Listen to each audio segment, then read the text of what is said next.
Salut tout le monde, rassemblez-vous, parce qu'aujourd'hui, on plonge tête la première dans le monde magnifique, vibrant et, soyons honnêtes, légèrement chaotique de la politique camerounaise. Parce que le Cameroun est à la croisée des chemins.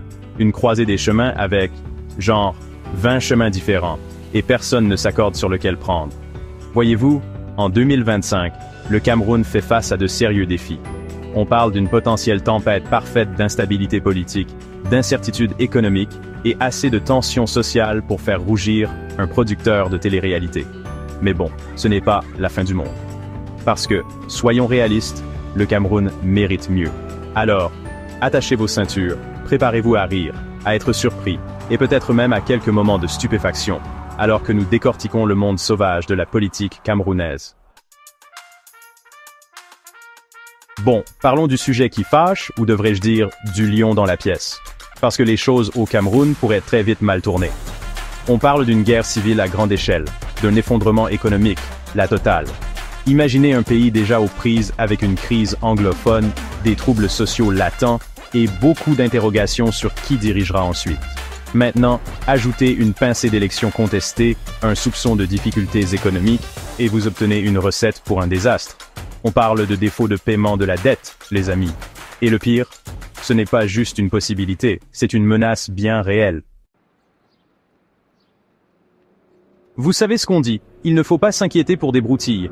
Eh bien, au Cameroun, les broutilles sont sur le point de devenir un gros problème explosif. On parle de 3 bombes à retardement, qui n'attendent que d'exploser et de tout faire sauter. Premièrement, les modifications de la loi électorale. Ensuite, il y a tout le scandale des revenus pétroliers. Maintenant, vous vous demandez peut-être comment les choses ont-elles pu devenir si mauvaises. Accrochez-vous, car nous allons faire un petit voyage dans le passé. Depuis plus de 40 ans, le Cameroun est dirigé par un seul homme, Paul Biya. C'est vrai, 40 ans. C'est plus long que l'âge de certains d'entre vous. Et disons simplement que son bilan n'est pas exactement irréprochable. Et le plus triste, c'est que ce sont les Camerounais ordinaires qui en paient le prix. Maintenant, parlons des marionnettistes dans les coulisses. Parce que, dans le jeu d'échecs mondial, le Cameroun est un pion, mes amis. Et vous pouvez être sûr qu'il y a de gros joueurs qui font leur mouvement. Il y a la France, l'ancienne puissance coloniale, qui s'accroche encore fermement à son influence. Et puis, il y a l'outsider, la Russie, qui montre ses muscles et essaie d'obtenir sa part du gâteau. Bon, avant que vous ne commenciez à construire un bunker dans votre jardin, parlons des solutions. Parce que même dans les moments les plus sombres, il y a toujours de l'espoir, n'est-ce pas? Alors, que peut-on faire pour sauver le Cameroun de, lui-même? Pour commencer, que diriez-vous d'une belle transition de pouvoir négociée pacifiquement? Vous savez, comme des gens civilisés, imaginez ça.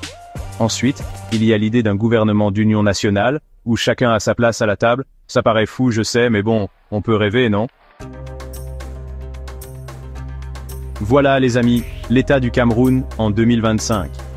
C'est compliqué, c'est désordonné, et franchement, c'est un peu effrayant. Mais c'est aussi un pays au potentiel incroyable, à l'histoire riche et à la culture vibrante. Les choix faits au cours des prochaines années détermineront le sort du Cameroun pour les générations à venir. Parce qu'en fin de compte, l'avenir du Cameroun n'est pas joué d'avance.